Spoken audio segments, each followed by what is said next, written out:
بسم اللہ الرحمن الرحیم۔ آج 30 مئی ہے۔ یہ وہ تاریخ ہے کہ جس میں اب سے تقریباً 157 سال پہلے ایک چھوٹی سی بستی دیوبند میں دارالعلوم دیوبند کا قیام عمل میں آیا تھا۔ اس چھوٹی سی بستی کے لوگ جب ایک چھوٹے سی مدرسے کو قائم کر رہے تھے تو ان کے ذہنوں میں دور دور تک یہ بات نہیں تھی کہ یہ مدرسہ ایک دن دنیا کا عظیم الشان ادارہ بن جائے گا اور یہ بر صغیر کے مسلمانوں کا سب سے بڑا دینی کارنامہ ہوگا۔ اس وقت دارالعلوم دیوبند کا سالانہ خرچ تقریباً 43 کروڑ روپے سے زیادہ ہے، لیکن جب اس مدرسے کے چندے کے لیے حضرت حاجی سید عابد حسین دیوبندی رحمہ اللہ، جو دارالعلوم دیوبند کے بانیان میں سے ہیں، اپنے گھر سے نکلے تھے تو سب سے پہلے انہوں ہی نے اس ادارے کے لیے چندہ دیا تھا، اور یہ چندہ 1,00,000 2 لاکھ روپے نہیں تھے بلکہ صرف 3 روپے تھے۔ کسی نے ان کو 6 روپے دیے تو کسی نے 12۔ اس طرح شام ہوتے ہوتے 300 روپے جمع ہو گئے تھے۔ یہ دارالعلوم دیوبند کا سب سے پہلا چندہ تھا۔ ایک مدرسہ قائم کیا گیا، مدرسہ جس کی نہ کوئی عمارت تھی نہ زمین۔ دیوبند میں ایک مسجد ہے جسے چھتے کی مسجد کہا جاتا ہے۔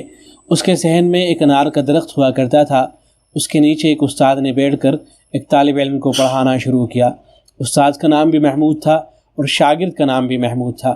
یہی شاگرد بعد میں چل کر شیخ الہند مولانا محمود الحسن دیوبندی کہلائے۔ دارالعلوم دیوبند میں اس وقت کئی ہزار طلبہ پڑھتے ہیں، لیکن دارالعلوم دیوبند کے پہلے سال میں صرف کل 21 طلبہ تھے۔ بڑھتے بڑھتے یہ تعداد 78 ہو گئی تھی۔ دارالعلوم دیوبند کے پہلے ہی سال میں باہر ملکوں سے طلبہ آنے شروع ہو گئے تھے۔ دارالعلوم دیوبند کے اس وقت کے صدر مدرس امیر الہند حضرت مولانا سید ارشد مدنی دامت برکاتہ العالیہ ہیں، اور شیخ الحدیث حضرت مولانا مفتی ابوالقاسم صاحب نعمانی دامت برکاتہ العالیہ ہیں، جبکہ دارالعلوم دیوبند کے سب سے پہلے صدر مدرس اور شیخ الحدیث حضرت مولانا یعقوب صاحب نانوتوی رحمۃ اللہ علیہ تھے۔ دارالعلوم دیوبند کے اس وقت کے محترم حضرت مفتی ابوالقاسم صاحب نعمانی دامت برکاتہ العالیہ ہیں، جبکہ دارالعلوم دیوبند کے سب سے پہلے محترم حضرت سید عابد حسین دیوبندی رحمۃ اللہ علیہ تھے۔ دارالعلوم دیوبند کا پہلے سال کا خرچہ 394 روپے تھا۔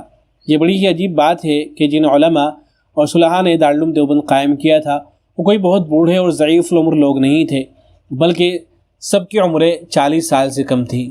چنانچہ صرف حضرت مولانا ذوالفقار علی رحمۃ اللہ علیہ تھے جن کی عمر 45 سال تھی۔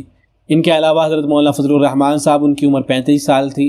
حضرت مولانا قاسم نانوتوی رحمۃ اللہ علیہ کی عمر تو صرف 34 سال تھی۔ حضرت مولانا یعقوب نانوتوی رحمۃ اللہ علیہ کی عمر ان سے بھی کم 33 سال تھی۔ حضرت حاجی سید عابد حسین دیوبندی رحمۃ اللہ علیہ کی عمر 32 سال تھی، اور حضرت مولانا شاہ رفیع الدین رحمۃ اللہ علیہ کی عمر، جو دارالعلوم دیوبند کے دوسرے محتمم تھے، ان کی عمر 30 سال تھی۔ آج دنیا میں کوئی بر اعظم ایسا نہیں ہے جہاں دارالعلوم دیوبند کا فیض نہ پہنچا ہو اور اس کے فرزندان وہاں خدمت انجام نہ دے رہے ہوں۔ دنیا بھر کے مسلمانوں پر جو اس چھوٹی سی بستی میں قائم ہونے والے اس ادارے نے احسانات کیے ہیں، ان کو کبھی فراموش نہیں کیا جا سکتا ہے۔